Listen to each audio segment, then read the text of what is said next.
Tahun ini tidak ada jamaah haji. Indonesia sudah menyatakan tidak mengirim jamaah haji, sehingga tidak ada jamaah yang wukuf di Arafah. Paling tidak ramalannya begitu. Lalu menimbulkan pertanyaan di masyarakat, apakah karena tidak ada wukuf di Padang Arafah, lalu puasa Arafahnya bagaimana?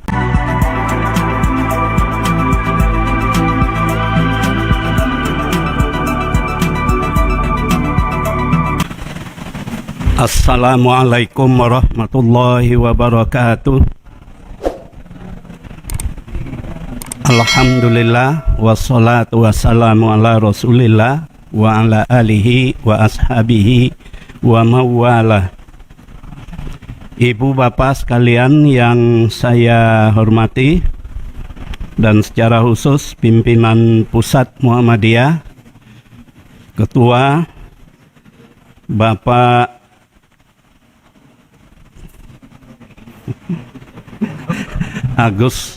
Haji Agus Taufikur Rahman, Bapak Agung Danarto Sekretaris, kemudian Ketua MPKU sekaligus Ketua MCCC Bapak Haji Muhammad Samsudin, Sekretaris Majelis Tabligh Ustadz Miftahul Haq, dan Sekretaris Majelis Arji Ustadz Muhammad Mas'udi.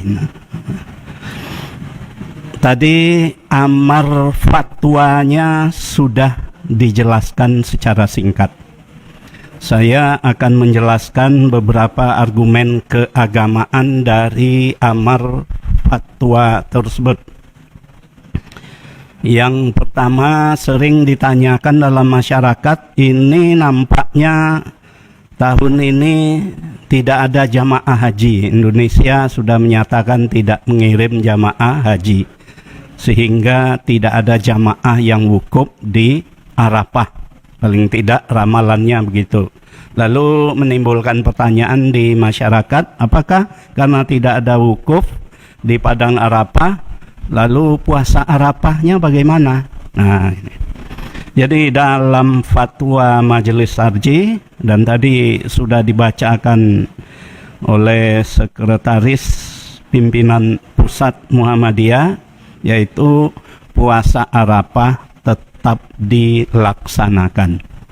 Puasa Arafah itu adalah ibadah yang disunatkan, karena dalam suatu hadis Nabi Muhammad SAW ditanya, anna Rasulullah sallallahu alaihi wasallam su'ila an saumi yaumi Arafah faqala yukaffiru as-sanatal madiyah wal baqiyah, rawahul jamaah illal Bukhari wa Tirmizi, yang artinya Rasulullah sallallahu alaihi wasallam ditanya tentang puasa hari Arafah. Lalu beliau menjawab, puasa hari Arafah itu hikmahnya adalah akan menghapus dosa-dosa yang telah lalu dan dosa-dosa yang akan ada di masa yang akan datang. Jadi itu hikmahnya. Nah, puasa Arafah itu dilaksanakan kapan? Yaitu pada hari jamaah melaksanakan wukuf di Padang Arafah, yaitu pada tanggal 9 Zulhijjah, yakni satu hari sebelum hari Idul Adha.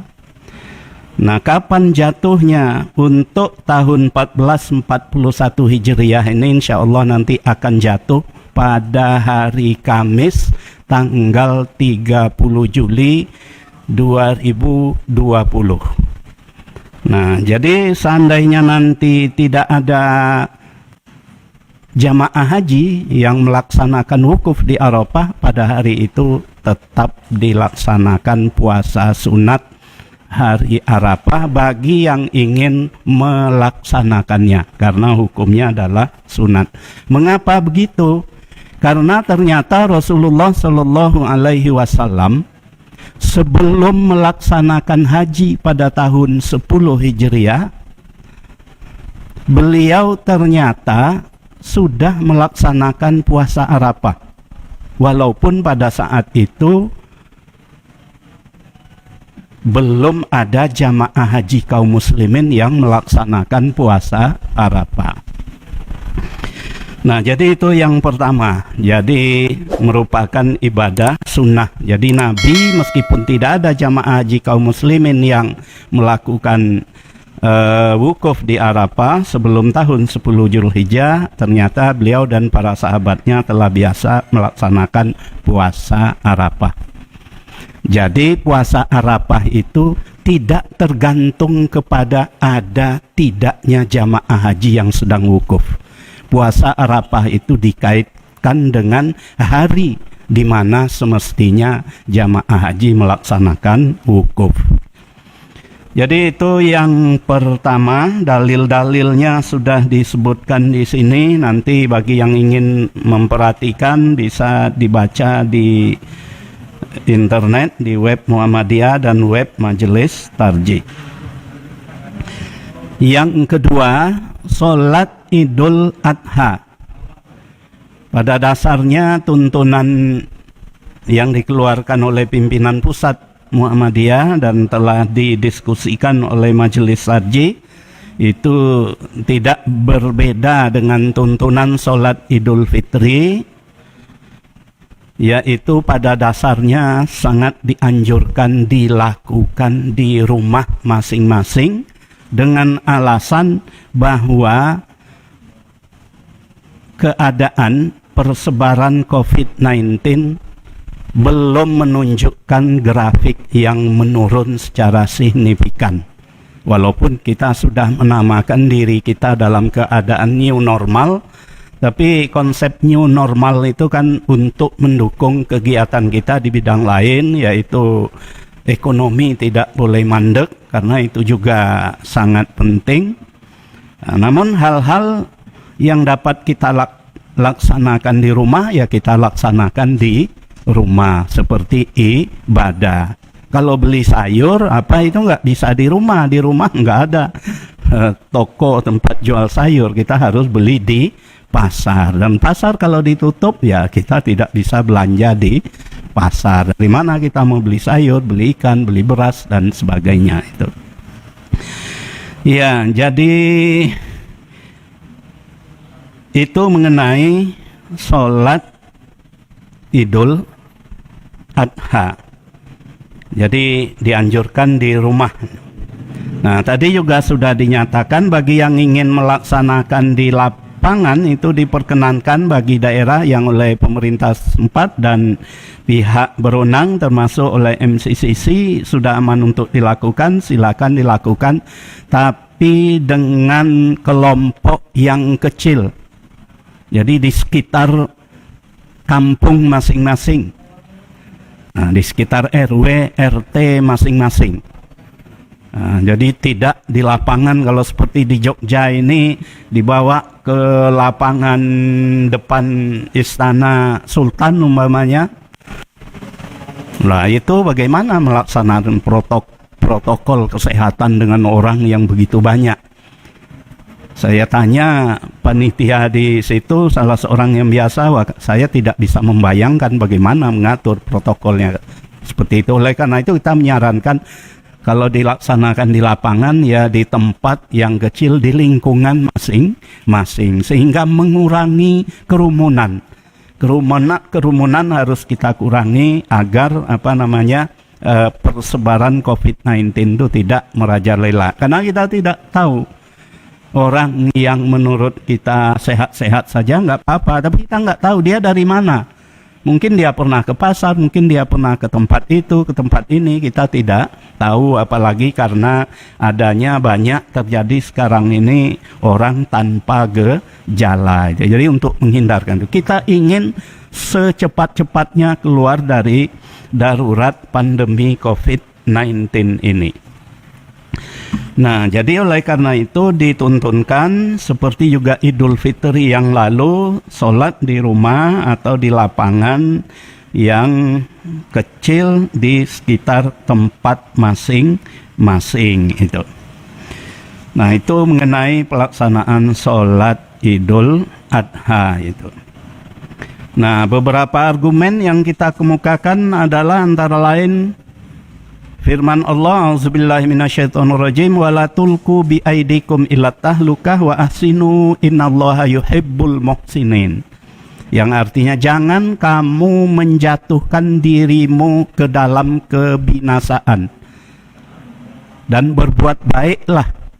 Sesungguhnya Allah itu mencintai orang yang berbuat baik. Termasuk berbuat baik itu adalah upaya sekeras-kerasnya untuk mencegah dan menghindarkan diri dari paparan COVID-19 ini. Kemudian yang sering menjadi pertanyaan adalah kalau di rumah kami tidak bisa melaksanakan sholat Idul Adha, gimana caranya? Nah, di sini sudah kita berikan tuntunan, yaitu sholatnya dilaksanakan 2 rakaat tanpa azan, tanpa qomat. Itu langsung sholat itu dengan khutbah sesudah sholat. Jadi beda dengan sholat Jumat, khutbahnya sebelum sholat. Khutbah Jumat itu sebelum sholat 2 kali, khutbah, duduk, terus diri lagi, khutbah 2 kali. Kalau ini hanya 1 kali di akhir sholat itu. Nah, khutbahnya ya bisa menyampaikan pesan apapun dengan mengutip ayat Quran, mengutip hadis, menyampaikan pesan secara singkat itu. Nah, jadi sholat dilakukan dengan 2 rakaat. Jadi di sini tuntunannya sudah kita berikan secara lebih lengkap itu. Yang afdol membaca surat-surat yang relatif agak panjang seperti surat Al-A'la dan misalnya dan surat Al-Ghasyiyah, tapi bagi yang tidak hafal bisa membaca surat apapun. Di dalam Al-Qur'an dikatakan auzubillahi minasyaitonirrajim faqra'u ma tayassara minhu. Bacalah ayat-ayat yang mudah kamu hafalkan dari Al-Qur'an tersebut. Jadi boleh baca qul huwallahu ahad, inna a'toina dan surat-surat yang kita hafalkan. Tapi kalau kita hafal surat-surat yang panjang seperti Al-A'la dan Al-Ghasyiyah itu akan lebih afdol. Itu mengenai sholat Idul Adha. Kemudian yang berikutnya mengenai ini Idul Adha besok itu jatuh bertepatan dengan hari Jumat. Nah, jadi bagaimana pelaksanaan 2 hari raya bertemu pada 1 hari yang sama, yaitu hari raya Idul Fitri dan Idul Adha. Kebetulan besok ini adalah Idul Adha yang bertemu dengan hari raya Jumat itu.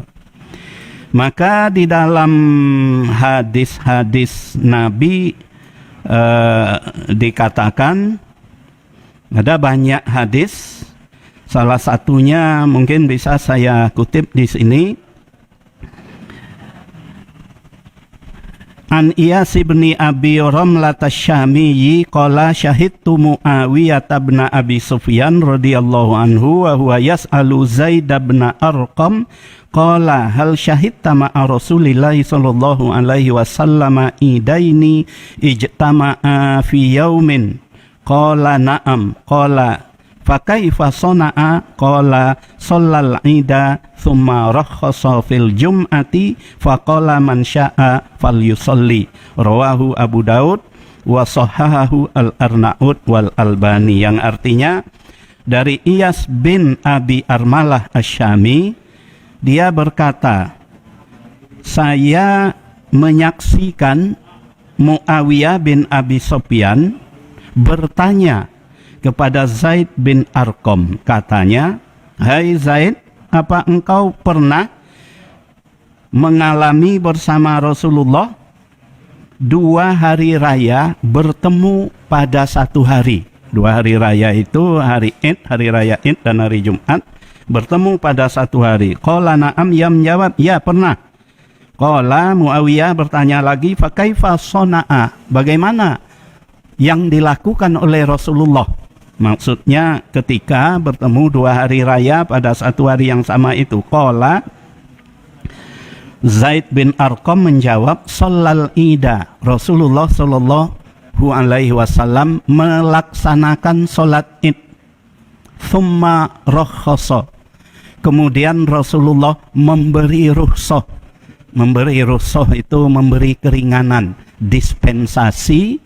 Maksudnya Rasulullah memberi dispensasi kepada jamaah untuk nanti tidak perlu lagi ikut sholat Jumat bersama Rasulullah. Nah, itu artinya summa rakhasa fil jum'ah. Kemudian Rasulullah memberi rukhsah.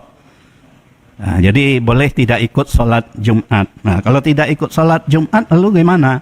Sholat Jumatnya diganti dengan sholat zuhur. Nah, ini di zaman Rasulullah Sallallahu Alaihi Wasallam tanpa ada keadaan darurat.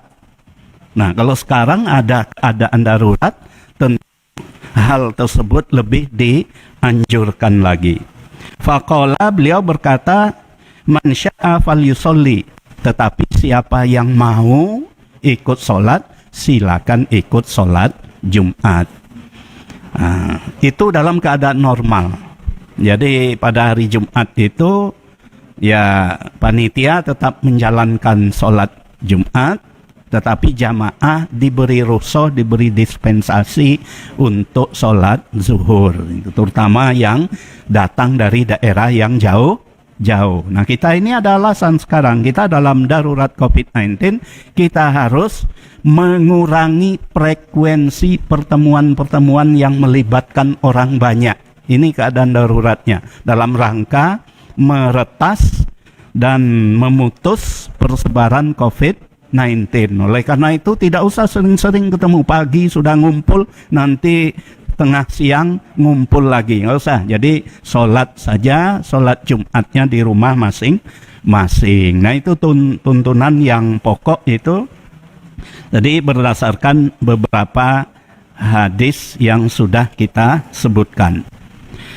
Kemudian yang berikutnya adalah masalah kurban atau udhiyah. Nah,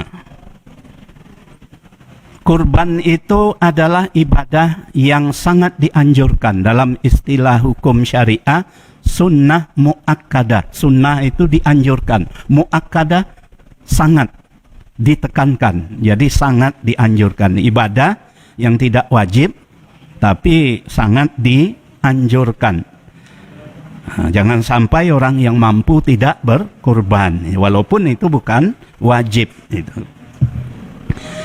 Nah, lalu karena kita dalam keadaan COVID-19 ini, di mana kita harus juga memberi santunan kepada banyak warga masyarakat kita yang terdampak dan terpapar oleh COVID-19 ini, maka kita harus mempertimbangkan sejumlah nilai dan asas pelaksanaan agama Islam itu sendiri yang diajarkan baik di dalam Al-Quran maupun di dalam Sunnah Rasul. Nah, nilai Islam yang pertama yang dapat kita kaitkan di sini adalah nilai ta'awun, saling membantu. Nah, itu jadi yang ibu-ibu yang bolak-balik ya, mungkin di mana ini dijelaskannya itu ya. Nah, jadi itu dijelaskan pada halaman 14. Jadi halaman 14 itu dalam melaksanakan korban itu dalam masa COVID-19 ini yang harus kita perhatikan adalah nilai dasar Islam yang pertama adalah at-ta'awun, saling menolong. Di dalam Al-Quran dinyatakan wa ta'awanu 'alal birri wa taqwa. Tolong menolonglah kamu dalam kebajikan dan di dalam takwa. Jadi ada unsur tolong menolong. Yang dikuatkan lagi di dalam hadis An Abi Hurairah radhiyallahu anhu qala Rasulullah sallallahu alaihi wasallam man naffasa an mu'minin kurbatan min kurabid dunya nafasallahu anhu kurbatan min kurabi yaumil qiyamah. Wa man yassara ala mu'sirin yassarallahu alaihi fid dunya wal akhirah wa man satara musliman satarahullahu fid dunya wal akhirati wallahu fi aunil abdi ma kanal abdu fi auni akhihi, rawahu Muslim.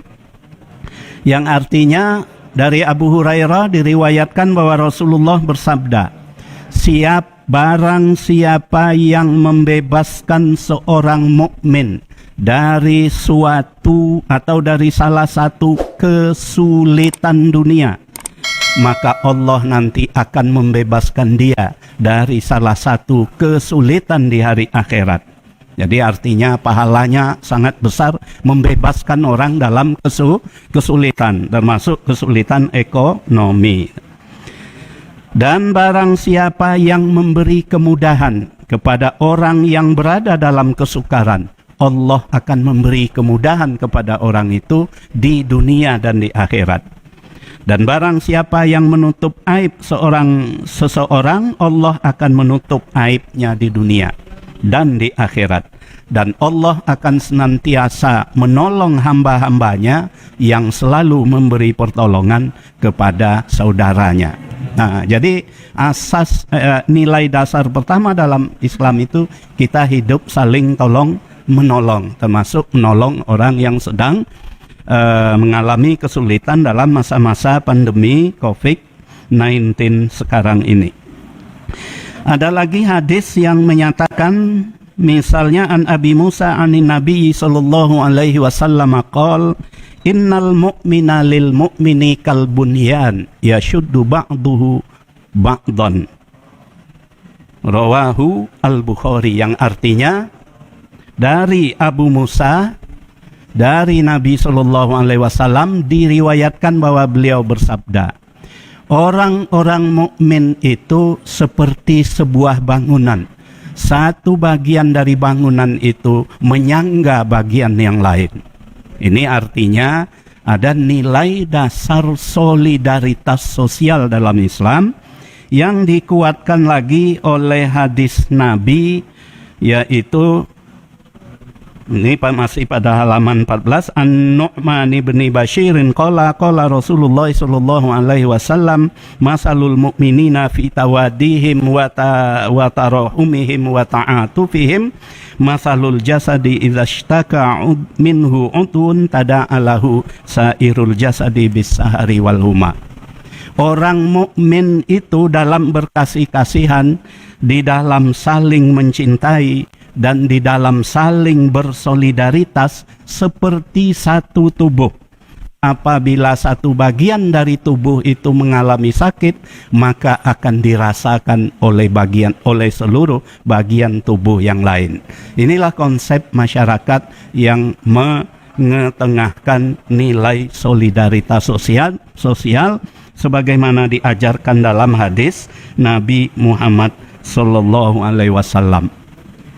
Ada lagi hadis yang juga penting. Nabi Muhammad sallallahu alaihi wasallam ditanya, ayyul a'mali afdal? Amal apa yang paling afdal?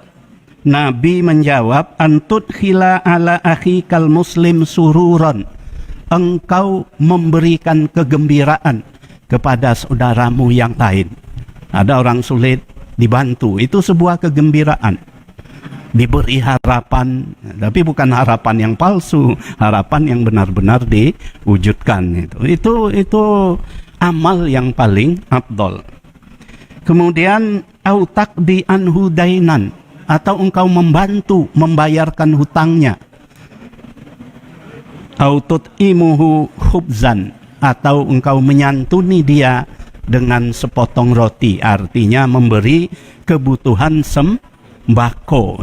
Nah, jadi inilah nilai-nilai solidaritas yang diajarkan oleh agama Islam. Ini ada lagi hadis panjang yang intinya sama. Dalam hadis panjang ini ada tambahan tentang orang yang paling dicintai oleh Allah. Ayyunasi ahabbu ilallah. Manusia seperti apa yang lebih dicintai oleh Allah? Dijawab di sini adalah Waqala Rasulullah sallallahu alaihi wasallam, Rasulullah menjawab, ahabbun nasi ilallah anfa'uhum linnasi. Sebaik-baik sedicinta-cintai manusia oleh Allah, artinya manusia yang paling dicintai oleh Allah adalah orang yang paling banyak memberi manfaat kepada sesamanya.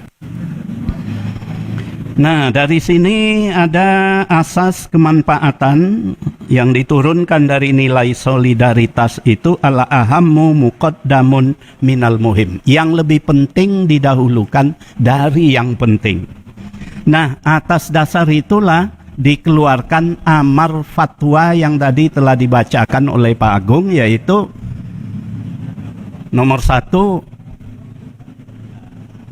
saya membacakannya terbalik sesuai dengan yang disampaikan. Orang yang mampu berkorban, ya sekitar 3 juta lebih ya, tapi dalam waktu yang sama sekaligus mampu memberi infak untuk membantu mereka yang ekonominya terdampak COVID-19, laksanakan dua-duanya, itu akan lebih baik.